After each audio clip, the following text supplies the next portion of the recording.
Had a little trouble getting back on live here. Don't know why, but I am back. This last unit we did was property valuation in Michigan and just general information on value. And this one we're going to be doing um, unit 2, methods of estimating value or the appraisal process. Um, so that's our next. And then after that, there'll be one more. So in this one, we have 5 lessons. I've got all our resources opened up already. I do have to say some caveats at the beginning of every video. I am not a Michigan State licensee. I am not a real estate agent or licensed real estate agent. I have completed this course, and this is my study time. This is me making videos of me studying. I am going back through the course a second time. This is section 8 of 19. So after this, I'll have about 11 more to go. Each section has a certain number of units. This section 8 has 3 specifically, and then each unit has different numbers of lessons within them. Each lesson is built around one of these resources. Over to the right, we read a resource, we do a knowledge check. Once we get through the lessons, we do the unit exam. These videos are simply for educational purposes only, so that you might be able to see examples of what a course, a real estate licensing course looks like. This is not a supplement for any education. You cannot use these videos and then later use the knowledge that you attain in them to go and take your state licensing exam. Every state is different. Michigan requires a 40-hour course taken through a accredited school. As you can see, the minimum number of hours that is required to pass this course is 33, and I spent 72, plus I'm going through the course again to study before I take the state exam. So lots of studying and lots of time. All right, so with all that said, let's get right into this. Again, we're going into Unit 2, Methods of Estimating Value in the Appraisal Process. The first unit was more of a high-level overview, and this gets a little bit more specific. So you may want to grab a calculator as we go through this. We may have some calculations to do here. All right, let me just make sure my video's up. Get it up here. Review. There we go. We can hear me. And all right. Introduction and objectives. As a real estate licensee, one of your jobs will be to help sellers determine an appropriate list price for their property. This is not an official appraisal. That's the appraiser's job. What you can do is a comparative market analysis to show your sellers what comparable properties have sold for in their neighborhood. Where do you begin? There are different methods for arriving at that number. We'll take a look at these methods in this unit. Objectives is to explain the different methods for estimating property value. All right, lesson 1, appraisal in practice. Definition and purpose of appraisal. Appraisers don't mean to throw wrenches in licensees' plans. They just have a different directive and are bound to come up with different numbers in the process of their evaluation. Let's dig in and find out what those differences are. With the help of Vladimir, appraiser extraordinaire, who will take you through his process. Take a look at your resource, where Vladimir gets to do all the talking. Where are we? Is this definition? Let's see. Yeah, definition and purpose. All right. Definition and purpose of an appraisal.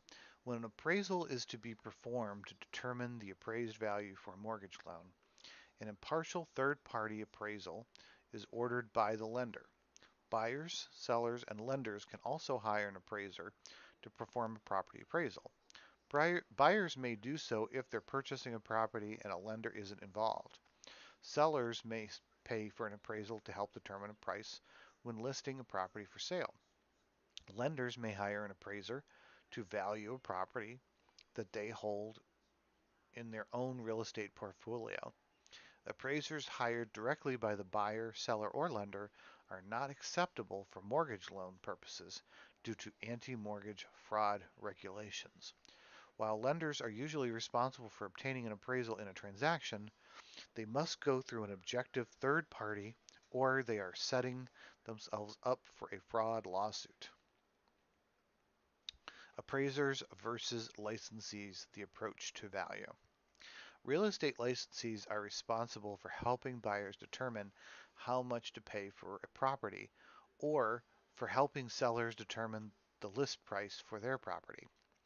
Licensees usually do this through a comparative market analysis, aka competitive, or CMA, comparative market analysis, which is much less sophisticated than an appraisal.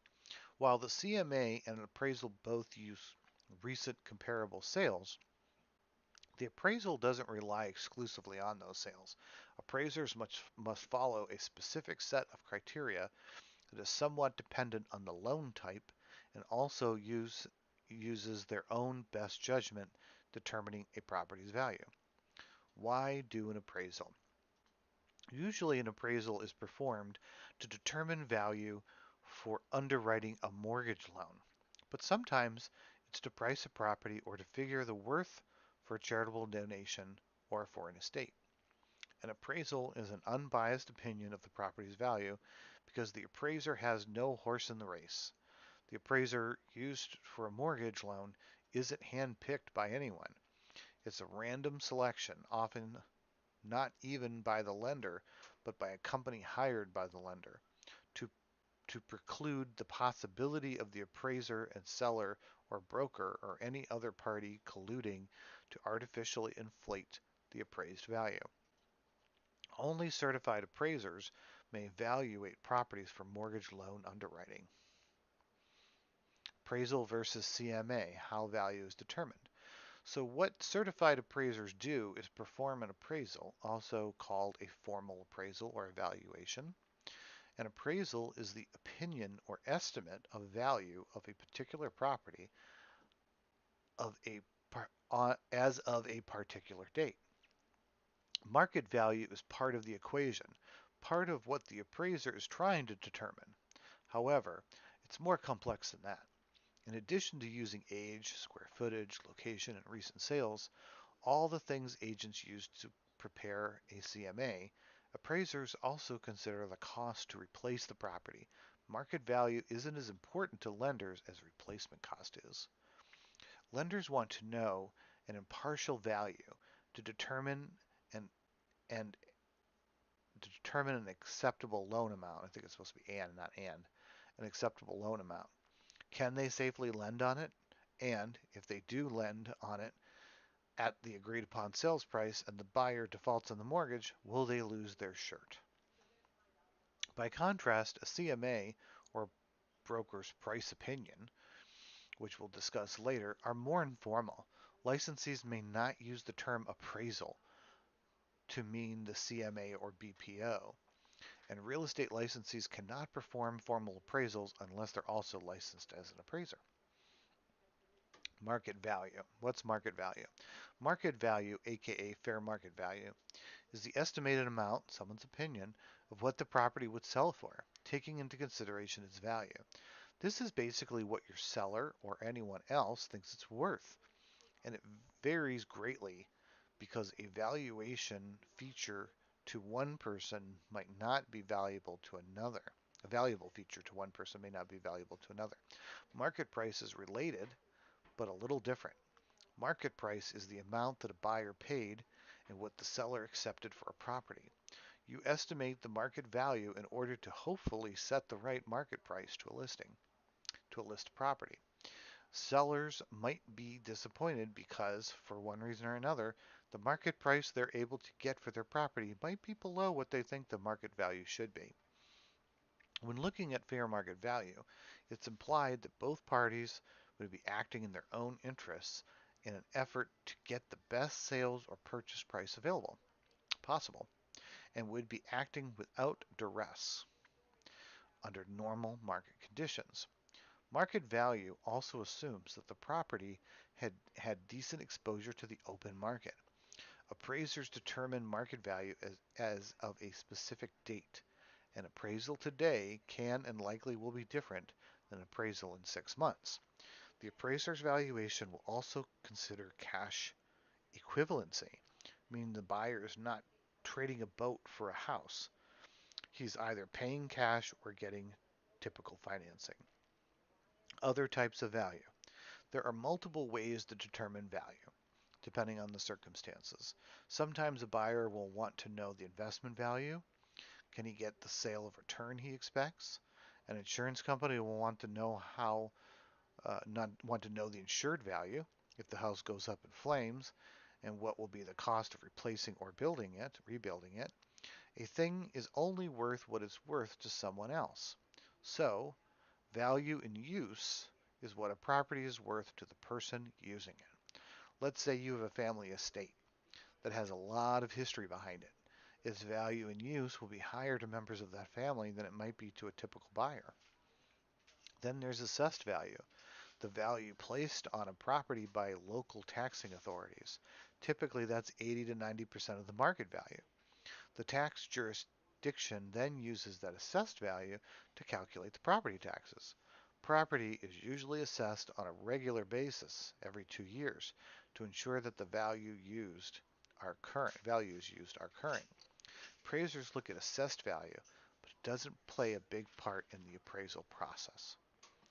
A definitive number. A final difference between a CMA and a formal appraisal is that a licensee typically provides a range of value to a buyer or seller. Appraisers must zero in on a single value. And keep in mind that there is a difference between valuation and evaluation. An evaluation doesn't even need a value at the end. It might be just a marketability study or a land use study. All right, let's do our knowledge check. What purpose do appraisers serve? To determine a property's value, right? Oh, we got that right. All right, there are some very important differences between an appraiser and a real estate professional. Based on the information in the resource, is that what we did? Anatomy of a, let's see.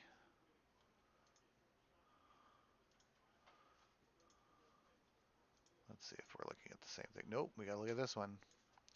All right, so another resource, anatomy of an appraisal. Product, hired by, estimates, purpose, usually, approach, generally, price, determined. So we got appraiser, licensee. Product, formal appraisal resulting in the amount a lender is willing to lend on. Use determined value in a loan to value ratio. All right, that's the product. Informal value estimate, CMA, resulting in the list price, may also prepare a BPO. Hired by, usually an appraiser is hired by a buyer or lender. Licensee is usually hired by a seller, where they're doing a CMA for a seller. You don't usually do a CMA for a buyer. Estimates, property worth, what a buyer may be willing to pay. Right? Licensee is trying to figure out what a buyer may be willing to pay. An appraiser is seeing what the property is worth. And sometimes you may sell a home for more than an appraised value if a buyer will pay for the difference. Purpose, usually multiple. Financing, asset valuation. That's an appraiser. List priced is the licensee. They're doing a CMA to find a list price. Approach, multiple cost market income. Licensee's approach is sales comparison. Price determined, appraiser is specific price as of a specific date. Licensee is price range. List price depends on seller motivation and other market factors. All right, we've reviewed that. There are some very important differences between an appraiser and a real estate professional based on the information on the resource. Match the characteristics to the proper individual. Estimates what a buyer may pay for property. That would be a real estate professional. Provides an unbiased estimate a property's worth at a given point in time. That would be an appraiser. Provides an estimate of value that may be influenced by the consumer. That would be a real estate professional. Types of value. An appraisal may return many different types. Did we look at this one? Yes, that's the one we read already. An appraiser may return many different values. Match the items to the type of value applicable. Price at which the property can be loaned on or sold at a foreclosure sale. That would be a mortgage value. Hmm.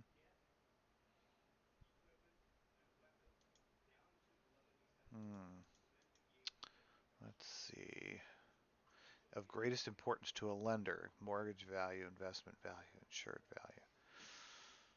Price at which the property can be loaned on or sold at a foreclosure. That might be an investment value.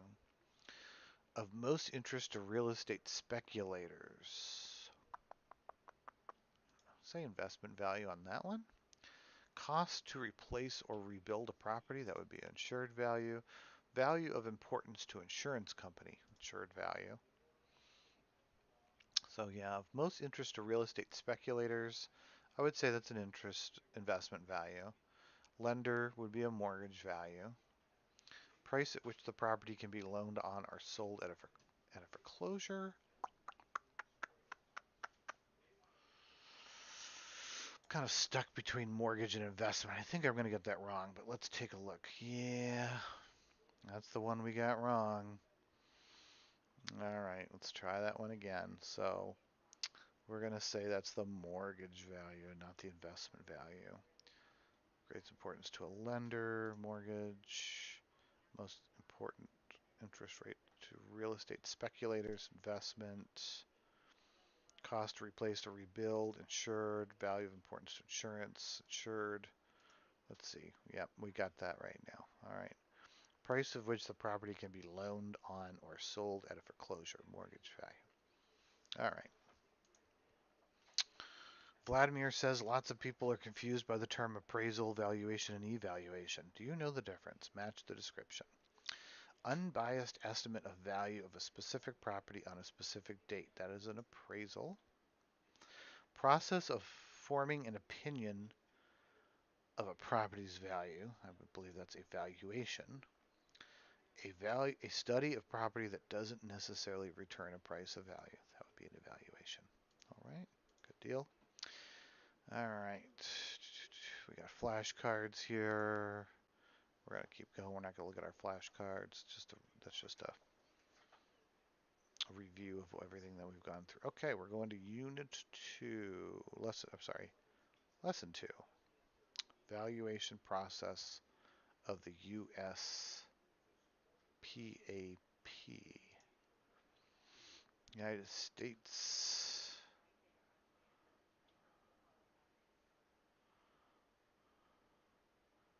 Professional Association of Appraisals. Hmm. Appraisal Foundation. One big difference between a CMA and an appraisal is that appraisers have to follow a formal process. While licensees have some guidelines, they have no hard and fast rules when preparing their CMA, beyond being ethical, honest, and keeping their clients' best interests in mind. Appraisers have to follow the USPAP, the United Standards of Professional Appraisal Practice.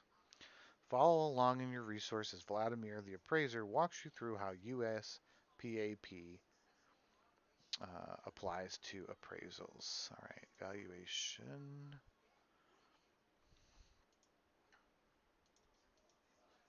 All right.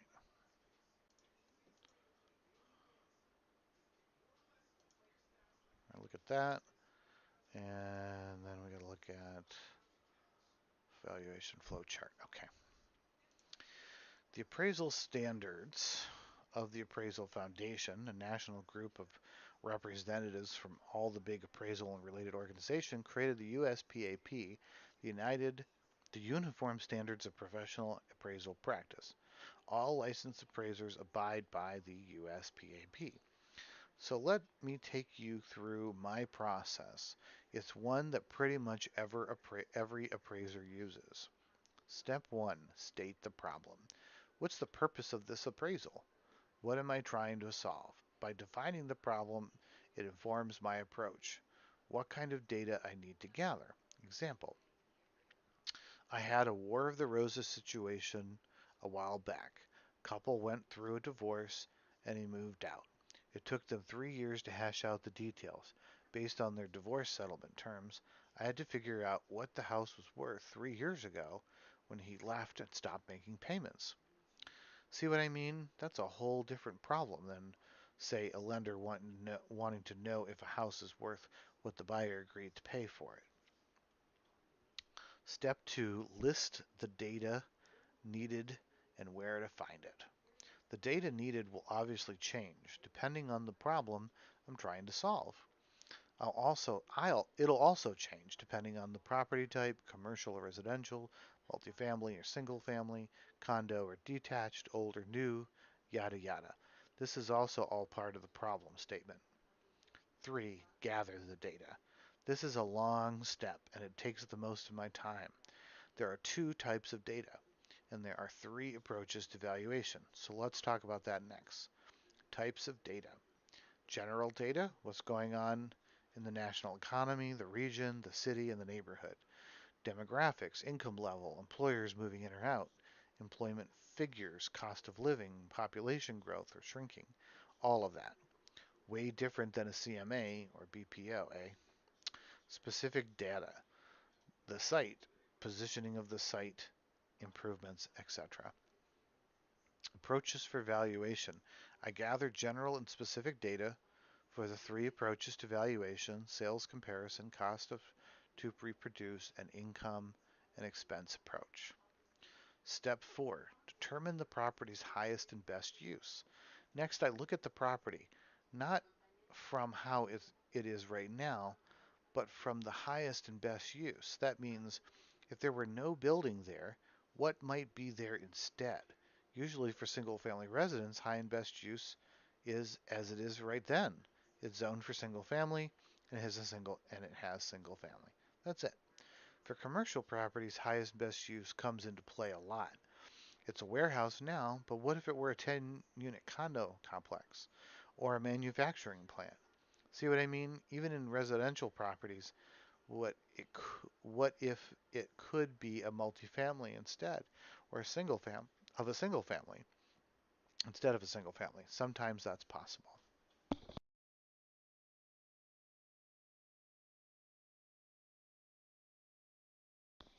Step 5, estimate the value of the land. Step 6, estimate property value using three approaches to value. For this step, I value the property in three different ways: the sales comparison approach, the cost approach, and the income approach. Step 7, reconcile the data. This doesn't mean I add up the data and split the difference. I actually weigh one approach more than the others. For instance, for single-family residential, the sales approach will usually be weighted more heavily. For a theater, which is a one-of-a-kind property, it might use the cost approach. And for rental, of course, the income approach is heaviest. Step 8, report the appraised value.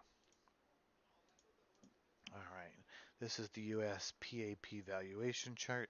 State the problem, identify data needed, gather and analyze data, determine highest and best use, estimate value of the land, use three approaches to estimate property value, reconcile values, determine final appraisal value, report appraisal value.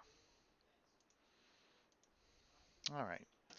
So on to our knowledge check. Identify the problem. As an appraiser, Vladimir's first step in the valuation process is to identify the problem. What are two benefits of stating the problem up front? It helps the appraiser identify how much the property needs to be appraised for. It informs the appraiser's approach. It helps the appraiser identify the type of data required. Yeah, we don't do that. Yep. All right. Valuation process. All right.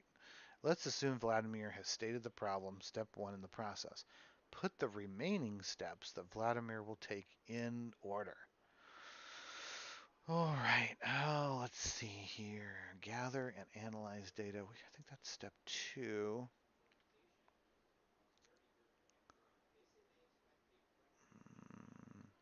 No, I'll say that's step 3 for now. Let's say that's identify data needed. That's step 2. Estimate value of the land. That's probably a little bit further down. Use 3 approaches to estimate property value. 3, 4. Highest and best use. I'm going to say that's, let's say that's 4.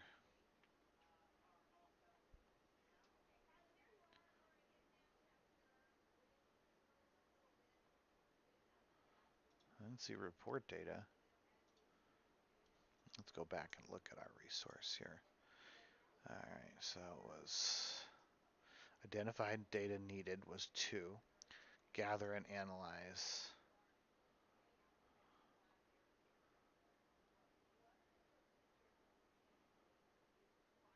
Identify data. Gather and analyze. So far, so good. 3. Determine highest and best use would be 4. Well, we did that, right? We got that. All right. Estimate value of land. Use 3 approaches. So, value of land is 5.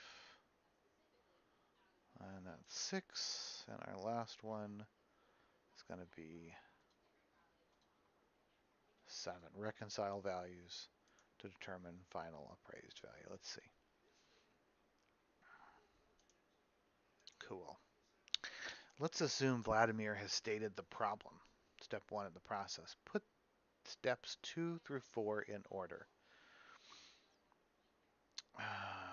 Identify, gather, determine. Did we do it right? Yes, we did. All right. Now, can you put steps 5 through 7 in the right order? Use best. Use 3 approach. Oh no. Estimate value of land. Use 3 approach. Reconcile values. Let's say, yeah, we did it. All right. Looks like we might be done with that lesson. That was lesson 2.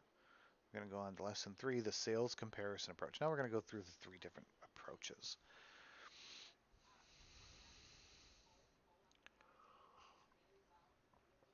The sales comparison approach is used in nearly all residential appraisals. However, an appraiser may instead use the income approach, the cost approach, or a combination of the 2 or more of these approaches. So it's helpful to have a working knowledge of all 3. We'll focus on the sales comparison approach in this lesson. All right, let's read our sales comparison approach to value. The sales comparison approach uses a process of comparison with similar properties that have a known sale price to determine a subject's property market value. This is the most reliable of the 3 approaches when appraising single-family homes for market value. The principle of substitution. The sales comparison approach relies on the value principle of substitution, which says that the value of a property is equal to the value of an equivalent substitute property. However, since every property is different, appraisals follow a process of adjustment to comparable properties, the substitutes, when estimating the value of a subject property. Think of it as a way to compare apples to apples when you're starting out with Granny Smith, Honeycrisp, and Gala apples. The process. The appraiser follows 3 steps when conducting the sales comparison approach. 1. Analyze the subject property to identify its characteristics, particularly those that are in demand in the current market. 2. Identify comparable properties, aka comps, that have been recently sold and are as similar to the subject property as possible. Appraisers cannot use property that's currently listed or under contract as a comp. Compare the comparables to the subject and make adjustments to the sales price of the comparables, never to the subject property, where they are different. Use the data to arrive to an opinion of value for the subject property on the date of appraisal. All right, so find comparable properties. Two categories of comparison. Appraisers compare properties using two categories of comparison. Elements of comparison, analyze comparable locations, dates of sale, physical property characteristics, and the terms and conditions of the sales transactions. They explain why different prices are paid for comparables. Unit of comparison. Allow the comparison to be standardized. Units may be price per square foot, per apartment unit, per acre, etc. Some questions that test comparability. The appraiser selects comparable properties that are as similar as possible to the subject property by evaluating certain characteristics. Is the subject property held in fee simple interest? Will the transaction be for the fee simple estate? Are the comparables also fee simple? Is the subject property or comparable sales subject to easements? Are there any deed, easement, or leasehold restrictions? Was the comparable sold with advantageous financing or as a distressed property? Was the comparable sale executed at arm's length, or was the sale between relatives or transacted transacted under any duress such as a forced sale before bankruptcy? Was any personal property included in the sale price, such as a detached spa, a boat, or with lakefront property? Making adjustments. The appraiser identifies at least three comparables to use, then makes adjustments to the sales price of the comparable properties to estimate the value of the subject property. If the subject property has a superior amenity, a two-car garage, while the comparable property has a one-car garage, the sales price of the comparable property is increased by an appropriate amount or a factor. Note, if the comparable property is superior, it's known as a superior comparable. If the subject property is inferior in an area, for example, the yard is not well maintained, while the comparable property is beautifully landscaped, the sales price of the comparable property is decreased. Note, if the comparable property is inferior, it's known as an inferior comparable. The amount of the adjustment is based on the value of the item in the market. There's no standard for adjustment amounts. For example, if the comparable home has a fireplace and the subject property doesn't, the home with the fireplace places sell on average for $1,000 more. Then the comparable property sales price is adjusted down by $1,000. Applying elements of comparison. To be able to make valid computations of adjustments, the elements of comparison must be applied in this order. Financing terms and cash equivalency. This is often offered by builders for new construction or as seller concessions in resale transactions. Condition of sale. Was it an arm's length transaction? Were personal items included or fixtures? Market conditions. Was it a hot or cold market at the time of contract and closing? Location. Underwriters assume appraisers understand the local marketplace and will accept comparables that exceed distance, time, and other guidelines if the appraiser supports the decision with written detailed explanations that determine that local expertise. 5. Physical characteristics. This includes the site, view, construction quality, amenities, size, etc. Additional tips to remember. The comp's adjusted sales prices should provide a tight range of value. No adjustments are needed for minor differences. A single indication of value should not be determined by simply averaging the comparable sale price. The importance of the drive-by.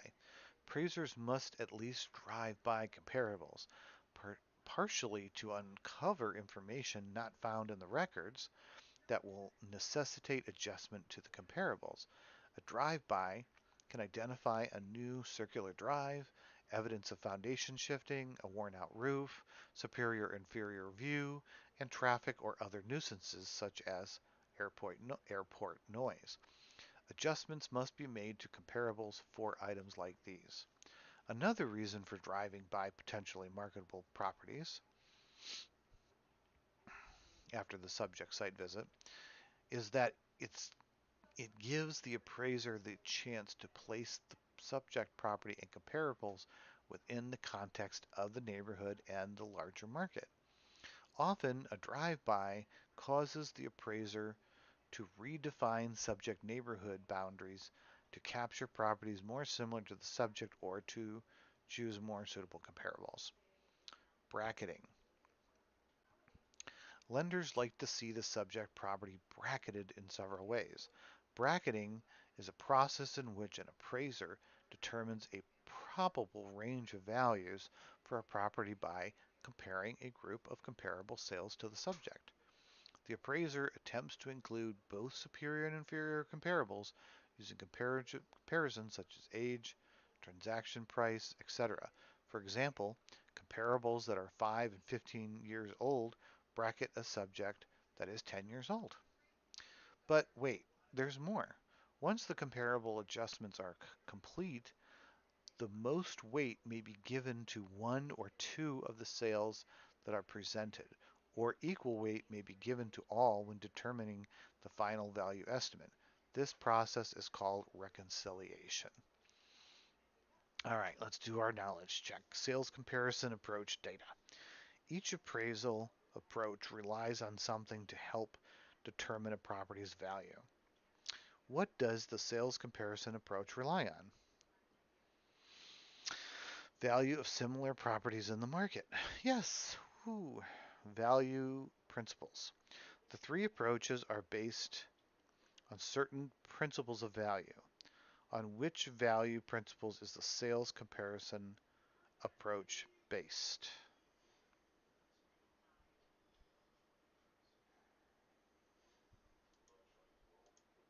Substitution. Yeah, I was right. Step in the process. You're probably figuring out that the appraiser's job involves a lot of systemic thinking and process following. What's the best step in the overall process that the appraiser uses with the sales comparison approach? Identify comparable properties that have been sold recently. Compare the comparables to the subject property and make adjustments to the sales price of the comparable properties when they are different. Analyze the subject property to identify its characteristics, particularly those that are in demand in the current market. I'm going to say number 2. Oops. What happened? Oh.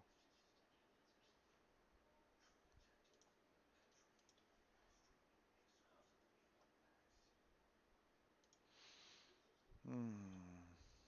Oh, what is the first step? Okay, sorry.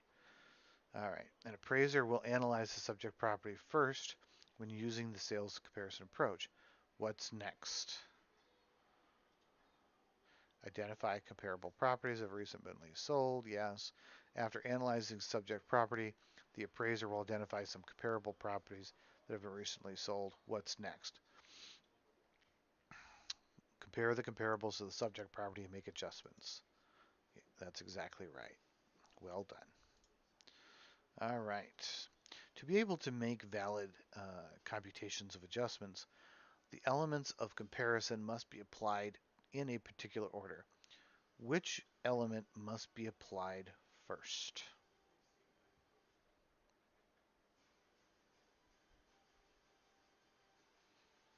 Hmm. I know we probably saw this, but I'm trying to remember. Conditions of sale, location, financing terms, physical characteristics, market conditions? No.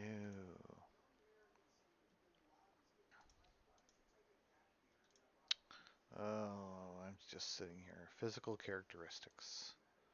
Oh, nope. Financing terms and cash equivalents. Yes. In order to adjust the sales price to the comparable properties, the appraiser must apply the elements of comparison in this order.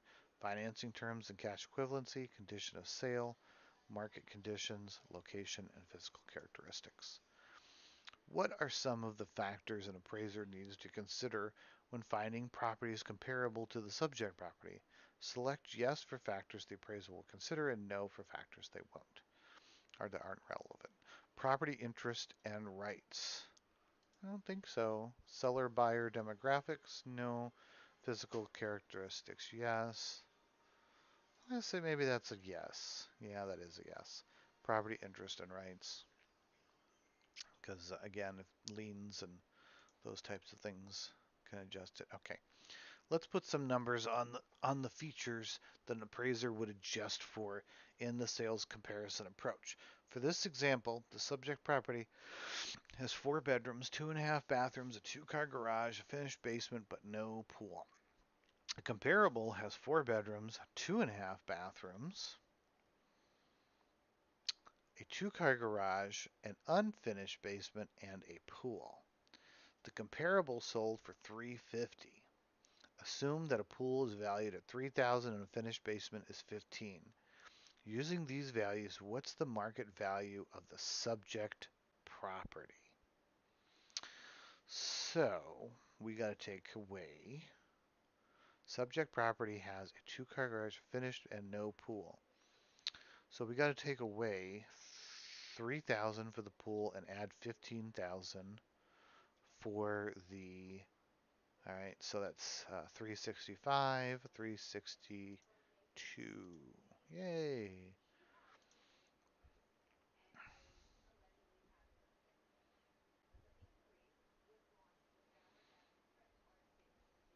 All right. We have done the sales comparison. Let's go to the cost approach.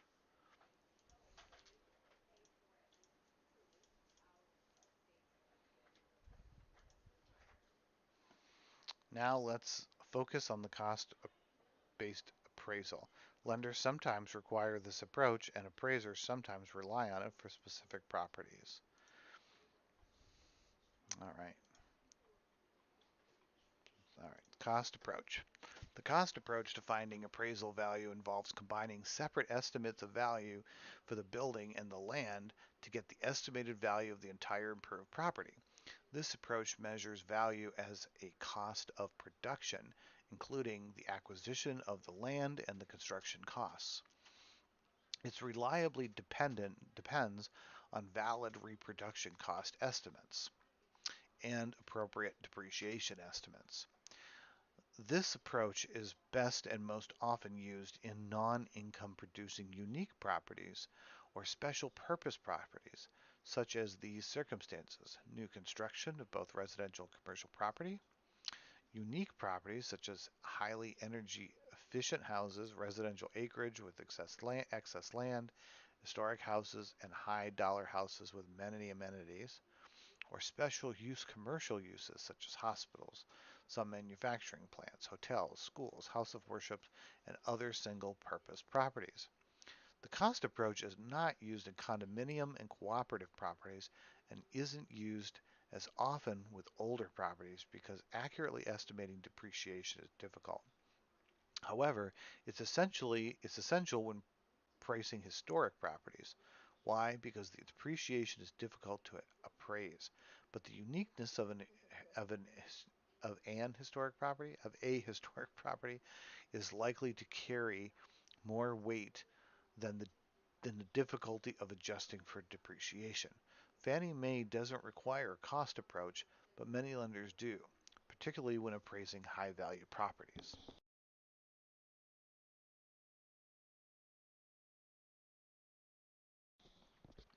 As applied in the cost approach, site value is based on the opinion of the subject's highest and best use, as though the land is vacant. Land is never depreciated. The replacement cost reflects the cost to build a functionally equivalent improvement. The reproduction cost is the cost to build an exact replica of the subject with the same materials and deficiencies. 3 types of depreciation considered. Depreciation is a loss in value. The 3 types of depreciation are: physical depreciation is a loss in value caused by deterioration in physical condition. Functional obsolescence is a loss in value caused by defects in design, such as poor floor plan or atypical or inconvenient size type rooms. Examples include houses where there are bedrooms on a level without a bath, or where The only access to a bedroom is through another bedroom.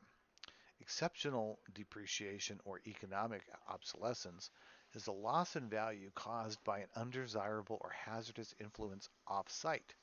Examples are heavily trafficked areas, industrial odors, or airport noise. When physical depreciation or functional obsolescence is present, the appraiser determines if the situation is curable or incurable.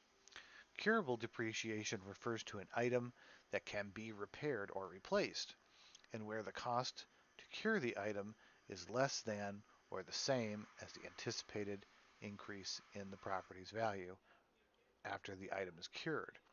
This includes items of deferred maintenance, such as painting or repairing faucets. The cost to cure should be reasonable and economically feasible. Incurable depreciation includes items not practical to correct. Examples are a furnace or a roof that hasn't reached the end of its economic life. The appraiser describes these conditions in comments and also indicates the cost to cure if repairs and replacement are feasible. Determining indicated value. The cost approach determines the indicated value by estimating the reproduction cost of the new improvement, subtracting the amount of depreciation from all causes described above. Then, the appraiser adds estimate of the site value as if it were vacant and available to be developed to its highest and best use. Determining cost. So where do appraisers get their replacement and reproduction costs? To estimate the costs of improvements, residential appraisers usually follow these steps. 1. Use published indexes and tables to source the data, such as Marshall and Swift tables. 2. The cost is then adjusted by its loss in value due to depreciation from all causes. 3. Accurate site, land, or lot value is required as a separate figure. The sales comparison approach is used most commonly to estimate this value. Comparative square foot or unit method. A common method for estimating costs used by residential appraisers is the comparative square foot or comparative unit method. It's used to estimate cost of a structure by taking the cost per square foot of a recently built comparable structure and applying that cost per square foot to the subject property. Site value. In residential appraisals, the assessed value of the site is frequently used. The site value is added to the depreciated value of the improvements to estimate the value by the cost approach. Example, the appraisal determines the site value of the subject is $25,000 and the cost of improvements is $100,000.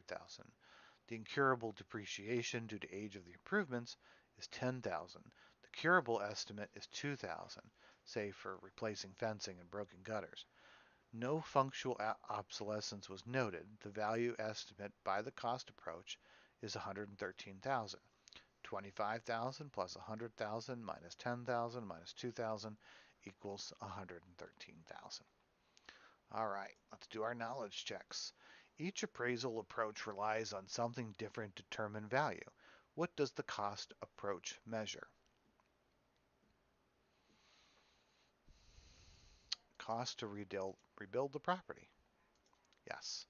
When is the cost approach used? In which four of these scenarios would an appraiser likely use the cost approach? $10 million property, a newly constructed home, a winery, and a movie theater. Yeah, not on a 10-year home in an established neighborhood. There are three types of value or cost. Match each with its definition. Assumes the land is vacant and bases opinion on highest and best use. That's the site value. Cost to build an exact replica of the subject with the same materials and deficiencies. That's a reproduction cost. Reflects the cost to build a functionally equivalent improvement. Replacement cost. Yay. All right. There are three main types of depreciation. Match these examples with the appropriate type. Improper maintenance, functional obsolescence. House is overbuilt for the area. Oh. Airport noise, external. So we're going to say this is physical. Let's see. Oh, I got it wrong. Improper maintenance, physical deterioration. House is overbuilt. That would be the functional obsolescence. Airport noise would be an external depreciation. Okay, I got those two wrong. Improper maintenance is physical. House is overbuilt. Functional obsolescence. Okay, good deal. Like I said in the beginning, I am not a professional. All right, so we've got the cost approach we just did, so let's do our income approach. And that's our last big long read for this section. Let's focus on the income approach to appraisal method as well as some of its common terms and formulas. All right, let me take a little sip here. All right, income approaches to appraising property. Say you're helping a client invest in commercial property. Your client says, I'm looking for a cap rate of at least 10%, so find me a property that's valued in that range. Yikes! The income capitalization approach to appraising real estate is going to help you and your client determine if a property might meet the desired rate of return using the income approach. The income approach, also known as income capitalization, estimates the present value of any future rights or benefits of owning a particular property. It's based on the value principle of anticipation. There are a few different techniques that fall under the umbrella of income approach, but they're all similar in that they use data about the income from the property and then apply some form of adjustment to translate future cash flows to a current property value. We'll present them from simplest to most complex. Gross rent multiplier. The gross rent multiplier method relates the sales price to the property's expected rental income and is used for 1 to 4 unit residential income producing properties. To use this formula, you begin by obtaining the sales price and gross income data on recently sold comparable properties. To determine the gross rent multiplier, you'll divide the sales price of a comparable property by that property's monthly gross rent. That number, the GRM, is then multiplied by the subject's property anticipated monthly gross rent to arrive at a property value. GRM doesn't take into account any operating costs.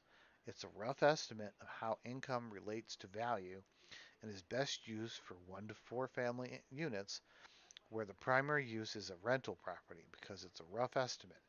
It's used in conjunction with comparable sales in the area to arrive at a property value. Let's say a nearby comparable property has a monthly gross rent of $10,000 for its 4 large units, and it was sold for $1.5 million.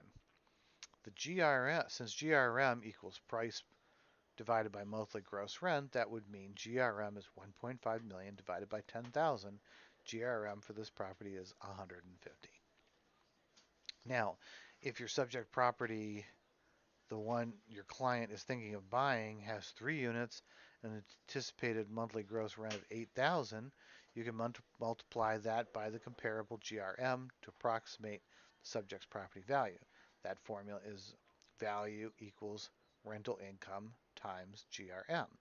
To determine your subject's property approximate value, you'd multiply 8,000 times 150 equals 1.2 million. So the subject property's approximate value is 1.2 million. This could also be calculated using yearly rental income numbers. Just be sure to be consistent in your calculations. Use either the monthly or the yearly amounts in both of these calculations to determine your subject's property's estimated value. Gross income multiplier. Gross income multiplier, GIM, is essentially the same as GRM, but it uses all sources of income from the property rather than only the rent. The multiplier is found from a comparable property by dividing the sales price by the property's annual gross income from all sources. You can then apply the multiplier to the property's income to determine value. Larger properties generally have multiple income sources, such as laundry, vending machines, or parking meters, rather than smaller income properties, where rent is often the only source of income. Therefore, GIM is more suitable for 5-unit or larger income properties. Direct capitalization. The direct capitalization method calculates a net operating income, NOI, for a property over the next year, then applies a capitalization rate, also called a cap rate, to that income to derive a market value for the property. The capitalization rate is the expected rate of return on investment and measures the risk of an investment. The higher the cap rate, the higher the risk. The cap rate and the market value are inversely related, which means that when one goes up, the other goes down and vice versa. The cap rate expresses the income a real estate investment produces as a percentage of its price and is found by analyzing the sales price and income of comparable properties. The formula to calculate cap rate is R equals I divided by V, where R is the cap rate, V is the property value, the sales price of a comparable, and I is the net operating income. In order to calculate net operating income, remember that a net number is always smaller than a gross number. You begin with the potential gross income, that would be income would be if the property were fully rented, and subtract probable loss due to projected vacancy to get to the effective gross income, then subtract operating expenses. Note, mortgage payments of principal and interest are not considered operating expenses. So the formula is NOI equals gross income minus losses minus expenses. Let's say you're looking for the cap rate of a property that has stated that its gross income for the last year was $90,000. Its operating costs were $15,000 and its listing price is $1 million. To calculate the NOI, you take the gross income of $90,000 and subtract the operating costs of 15, and we get 75. Since R equals I divided by V and the stated value of the property, the listing price is $1 million, your equation is R equals 75,000 divided by $1 million. R equals 0.075 or 7.5%. Direct capitalization is used for most income-producing properties. It's generally appropriate for small to medium-sized properties, not including 1 to 4 residential properties, and those with stable forecast net income. Keep in mind that this formula can be juggled to find any one of the variables as long as you have 2 of the 3 available. In other words, you can find the value by using V equals I divided by R, or you can find the net operating income I by using R times 7 equals I. Yield capitalization. This method is similar to direct capitalization, but projects farther into the future than 1 year. It also considers the potential value of the property upon resale. An expected sale of return is applied to income from the entire holding to find the current property value. Think of it as the total return of the investment expressed in an annual rate. Yield capitalization is most often used for larger properties where the investor wants a value based on long-term holdings, along with the effect of debt repayment and potential resale of the property on the ultimate return of investment. Whew, that's a lot. All right, what does the income approach measure? Income the property could generate. All right, identify if these statements about the income approach to appraisals are true or false. The current value of an income property can be determined by using estimates of future income. Yes. Gross income multiplier is appropriate for finding the value of single-family homes.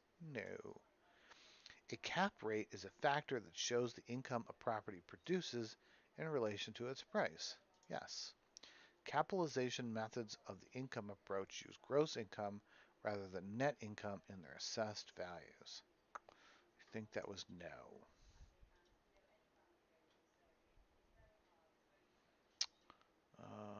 Let's see, where did I... let's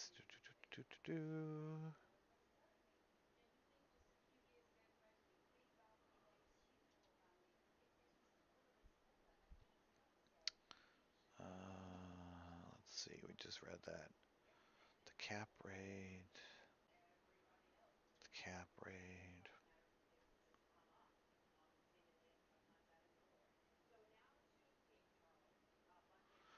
In order to calculate net operating, remember that a net number is always smaller than gross. Okay, so what's the question? Capitalization methods use gross. No. All right. All right. When you're looking at an income property appraisal, you'll encounter one or more of these methods for converting the property's income potential to current value. Let's make sure you can distinguish between them. Match each method to its description. Divide the sales price of a comparable property by its gross rental income.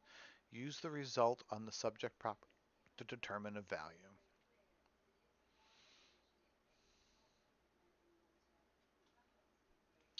I'm going to say that's the gross income multiplier. Divide the sales price of a comparable property by its annual gross income. Use the result on the subject property to determine. Ooh, wait a minute.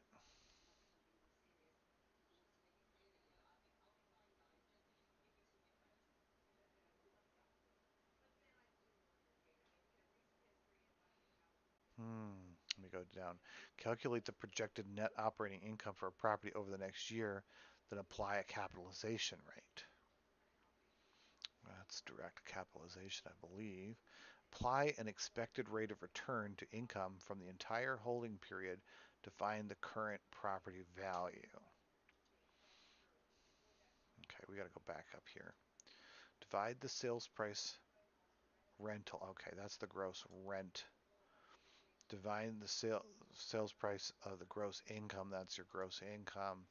And then this is going to be our yield. Yes. All right, good job. For each of these examples, match the situation with the type of income approach that would be most appropriate in an appraisal. Your client is purchasing a duplex and plans to live in one half while renting out the other. That's going to be our gross rent. Your client is investing in a 6-unit apartment building with a laundry facility. That's gross income. Your client is considering investing in a 3-unit residential income. That's gross rent. Your client wants a value estimate of a 15-unit apartment building. Gross income. All right. Final thoughts on income approach. The income approach to appraisal usually involves several variables that the appraiser will decide to include or exclude based on the purpose of the appraisal and the type of property. It can be a complex process, which is one reason that it requires an appraiser with advanced education. For the real estate professional, the appraisal report on a commercial property can get pretty dense. Savvy investor clients will know how to read it to determine if the investment property meets their needs, and they'll expect their real estate agent to be able to advise them based on information in the report. If you're interested in working with investment properties, this is one area you'll need to develop an experienced eye. All right, we did Unit 2, Lesson 5. So we just got to do our little quiz. 14 questions. Let's see how we did last time. I don't remember. I got 86% last time, so we want to try to get 86 or better. I got 12 out of 14 right. All right, let's go back and let's do it again. It's going to say, do you really want to do this? Are you sure? Yeah, we wanted to retake it.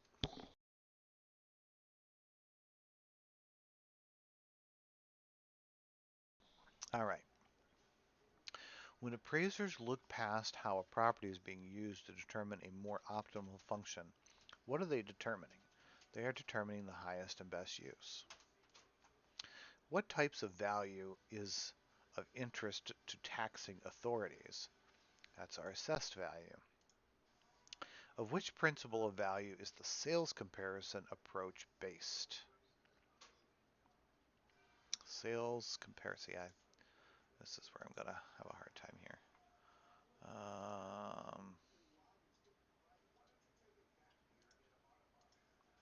Cost approach. And what was it? Sales income approach.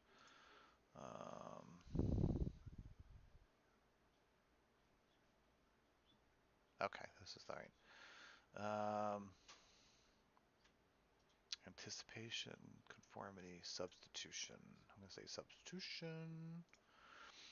What two types of data does an appraiser gather?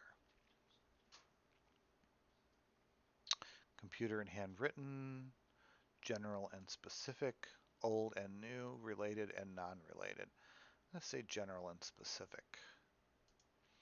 Which of the following best defines capitalization rate?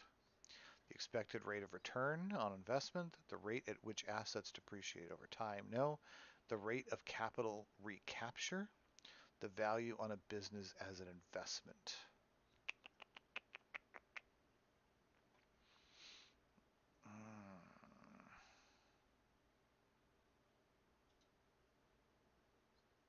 Let's say the value of a business as an investment. I'm probably going to get worse than 86% this time. Boris is an appraiser working for the Smith family. They've hired him to perform an appraisal on a 6-bedroom house. What two types of data will Boris gather? Say general and specific again. Which of the following is the cost of replacing a building in the case of a total loss? That would be an insured value. The economic principle of blank says that when there are two houses in the same neighborhood with the same size, appeal, and utility, the lower priced one will tend to sell first. Supply and demand. What's the first step an appraiser will perform when conducting an appraisal? State the problem. To make valid computations of adjustments for the sales comparison approach to value, elements of comparison must be applied in a specific order. Which of one of these elements is applied last?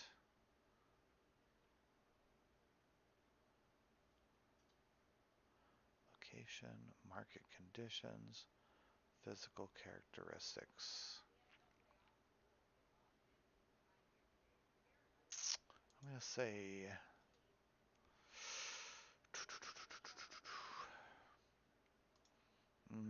conditions of sale, market conditions, physical characteristics, location. I'm going to say market conditions. Bert owns a development company that specializes in constructing new energy efficient houses. The best approach for an appraiser to use is in the appraisal of Bert's newly built homes is, I believe that to be the cost approach.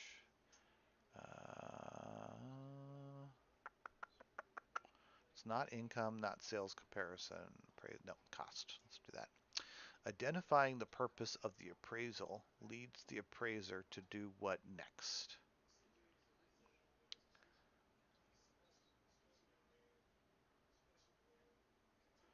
Identify data needed, estimate value of land, determine use. Okay, let's go there. A property generates $30,000 in net operating income and has a 15% cap rate. Using the income approach, what is its value?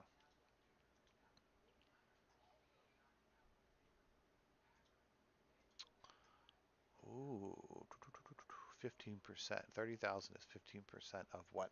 Can I borrow your calculator? Please and thank you.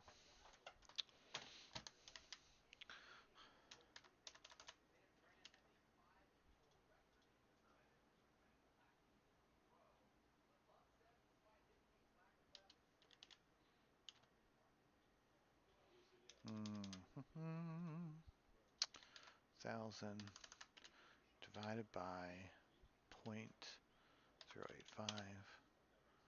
No, that's not it either. Well, we can be lazy.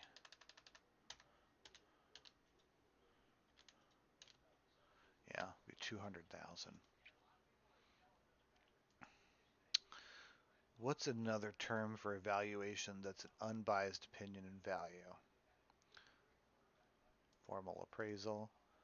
Oh, 79. I did wrong. I did worse. I did worse than the last time. Let's see what I got wrong. Which of the following best defines capitalization rate? The value of a business as an investment. The economic principle of substitution says that when there are two houses in the same neighborhood with the same size, appeal, and utility, the lower priced one will tend to sell first. Okay.